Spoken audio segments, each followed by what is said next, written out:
بسم اللہ الرحمن الرحیم۔ Welcome to my channel EOBI pension news update. I hope کہ آپ سب خیریت کے ساتھ ہوں گے۔ آج کا ہمارا ٹاپک ہے EOBI پینشن میں اضافے کے حوالے سے قومی اسمبلی کے اجلاس میں بات چیت۔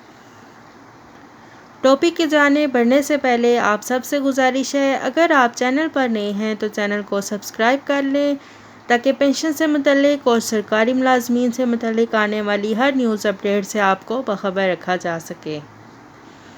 تو بڑھتے ہیں آج کے ٹاپک کی جانب۔ EOBI پینشن میں اضافے کے حوالے سے قومی اسمبلی کے اجلاس میں بات چیت۔ قومی اسمبلی کے اجلاس میں EOBI کے حوالے سے بڑی بات چیت کی گئی ہے۔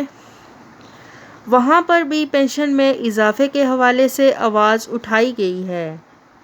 اس کے ساتھ ساتھ دیگر معاملات بھی اٹھائے گئے ہیں۔ راجہ پرویز اشرف نے EOBI کے حوالے سے کیا کہا ہے اور کیا معاملات EOBI کے حوالے سے وہاں پر طے ہوئے ہیں، تمام تر تفصیلات آج کی اس ویڈیو میں آپ کے ساتھ شیئر کریں گے۔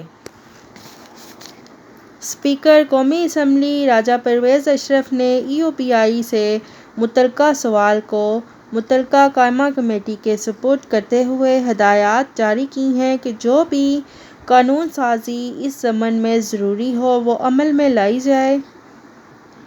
پیر کو قومی اسمبلی میں وقفہ سوالات کے دوران عالیہ کامران کے سوال کے جواب میں پارلیمانی سیکریٹری سید آغا رفیع اللہ نے کہا کہ EOBI کے مقدمات کا کیس ٹو کیس جائزہ لے کر وکلاء مقرر کیے جاتے ہیں۔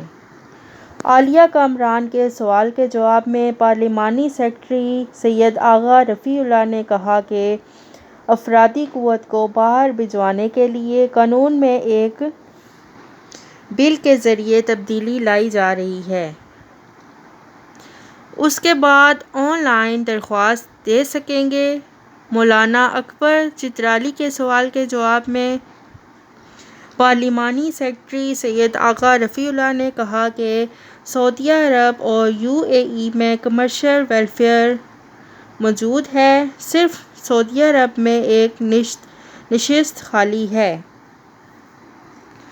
انہوں نے کہا کہ EOBI کے حوالے سے قانون سازی ہونی چاہیے کیونکہ یہ مسئلہ غریب لوگوں کا ہے۔ اسپیکر نے یہ معاملہ کمیٹی کے سپرد کرتے ہوئے ہدایات جاری کی ہیں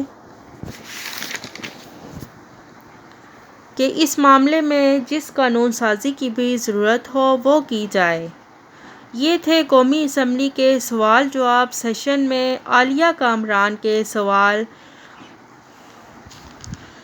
اور راجہ پرویز اشرف نے EOBI کیس سے متعلقہ سوال کو متعلقہ قائمہ کمیٹی کے سپرد کرتے ہوئے ہدایات جاری کی کہ EOBI کے حوالے سے جو بھی قانون سازی کرنی ہے، ضروری سے ضروری قانون سازی کو جو بھی ہو وہ عمل میں لائی جائے۔ یہ ایک اچھی خبر ہے اور ایک اچھی پیش رفت بھی ہے کیونکہ معاملہ قائمہ کمیٹی کے سپرد کر دیا گیا ہے۔ اگر EOBI کے قوانین کو از سر نو جائزہ لیا جائے تو اس میں تبدیلیاں کی جاتی ہیں تو کافی حد تک EOBI میں اصلاحات کا عمل ہو سکتا ہے، چونکہ جب تک قانون میں اصلاحات کا عمل نہیں ہوگا، عملی طور پر بھی اصلاحات کا کوئی عمل نہیں ہو سکتا۔ امید کرتی ہوں کہ آپ کو آج کی ویڈیو پسند آئی ہوگی۔ اگر آپ کو آج کی ویڈیو پسند آئی ہو تو اسے لائک کریں، ویڈیو کو زیادہ سے زیادہ شیئر کریں۔ اگر آپ چینل پر نئے ہیں تو چینل کو سبسکرائب کر لیں تاکہ پینشن سے متعلق آنے والی ہر نیوز اپڈیٹ سے آپ کو باخبر رکھا جا سکے۔ ملتے ہیں نیکسٹ ویڈیو میں، تب تک کے لیے ٹیک کیئر، اللہ حافظ، اللہ نگہبان۔